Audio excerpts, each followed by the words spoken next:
নমস্কার, good morning বন্ধুরা। Pure পেট চর্চায় আজকে যে রেসিপি নিয়ে এসেছি সেটা হচ্ছে চিংড়ি মাছের একটি রেসিপি। এটা খুবই চটজলদি 10 মিনিটের মধ্যে তৈরি হয়ে যায়।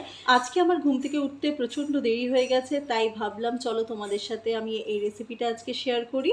তো দেখো, এখানে আমি লম্বা লম্বা করে আলু কেটে নিয়েছি আর চিংড়ি মাছ কিছু নিয়েছি। চিংড়ি মাছটাকে মানে খোসা ছাড়িয়ে নিয়েছি। আর এখানে একটা বড় সাইজের দেখো পেঁয়াজ নিয়েছি। পেঁয়াজটাকে ভালো করে খোসা ছাড়িয়ে এবার আমি সরু সরু করে পেঁয়াজটাকে কেটে নেব।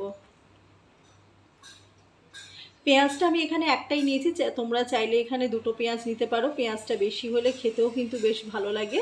আর কয়েকটা কাঁচা লঙ্কা আমি চিড়ে নিচ্ছি। দেখে নিয়েছো, আলু, চিংড়ি মাছ, পেঁয়াজ আর কাঁচা লঙ্কা, ব্যাস এই কটাই জিনিস আমার লাগবে। এবার তোমাদের সাথে দেখাই, এই দেখো সর্ষে গুঁড়ো যেরকম দেখতে পাচ্ছ, এরকম সর্ষে, সাদা তিল আর পোস্ত আমি প্রত্যেকটা আলাদা করে কৌটোতে গুঁড়ো করে রেখে দিই। এইটা গুঁড়োটা আমি ফ্রিজে রাখি।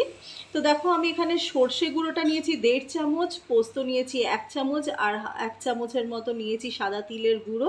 নিয়ে জলে ভিজিয়ে তারপর ওতে একটু নুন আর সর্ষের তেল দিয়ে ভিজিয়ে নিয়েছি। তারপরে দেখো, আমি কড়াইয়ে গরম করে কড়াতে একটু সর্ষের তেল দিয়ে দিলাম। দিয়ে আমি এর মধ্যে কালো জিরে ফোড়ন দিয়ে দেবো।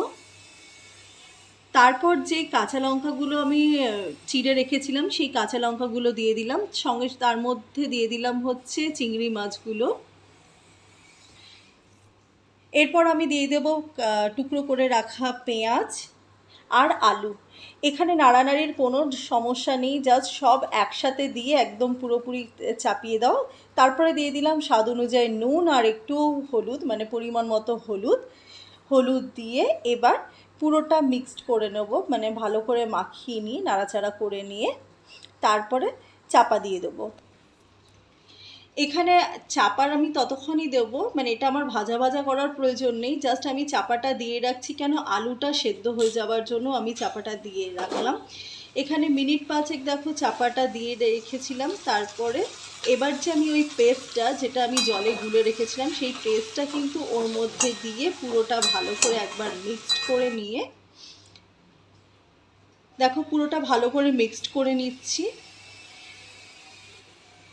এবার আমি চেক করে নেব আলুটা সেদ্ধ হয়েছে কি নাকি। আলুটা দেখো, আমি যে চাপা দিয়ে রেখেছিলাম, আলু চিংড়ি মাছ দুটোই কিন্তু সেদ্ধ হয়ে গেছে। চিংড়ি মাছ তো খুব তাড়াতাড়ি হয়ে যায়, আর আলুটাও সরু সরু করে যেহেতু কেটে রেখেছিলাম তাই আলুটাও কিন্তু সেদ্ধ হয়ে গেছে। তারপরে দেখো ওই পেস্টটা দিয়ে আমি নাড়াচাড়া করে একটু চাপা দিয়ে নিয়েছিলাম যে এটা যাতে একটু মাখো মাখো হয়ে যায়। তো দেখো একটু শুকনো শুকনো হয়ে এসছে আর আমার কিন্তু এই রেসিপিটা কিন্তু কমপ্লিট। এতে কিন্তু আর কিচ্ছু দেওয়ার প্রয়োজন নেই। আমি এতে চিনির ব্যবহার করি না, তোমরা চাইলে চিনি যারা যদি খেতে পছন্দ করো তাহলে চিনি দিতেই পারো। আরও একটা, হ্যাঁ, মানে এটা কিন্তু তোমরা একেবারে মাখিয়েও বসাতে পারো। আমি মাখিয়ে বসাইনি, তার কারণ আগে আমি একটু চিংড়ি মাছটা নেড়ে নিয়েছিলাম। কেন, আমি তো, তোমরা জানো যে মাছ একটু বেশি ভাজা খেতে এইসব পছন্দ করি।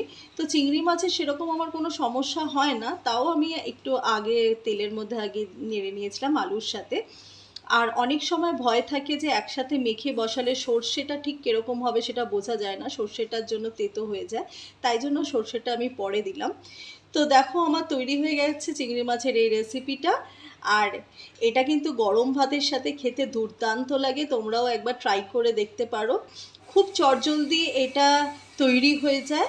আর পুরোটা দেখো, আমি বাটিতে নামিয়ে নেবার পর উপর থেকে কাঁচা সর্ষের তেল বেশ কিছুটা দিয়ে দেবো, তাহলে একটু ঝাঁঝটাও দারুণ লাগে। আর তোমরাও এই রেসিপিটা একবার বাড়িতে ট্রাই করে বলো যে কীরকম লাগছে। আর আমার রেসিপিটা যদি ভালো লেগে থাকে তাহলে লাইক, শেয়ার অ্যান্ড সাবস্ক্রাইব করো। দেখা হবে আবারও একটা নেক্সট কোনো ভিডিও।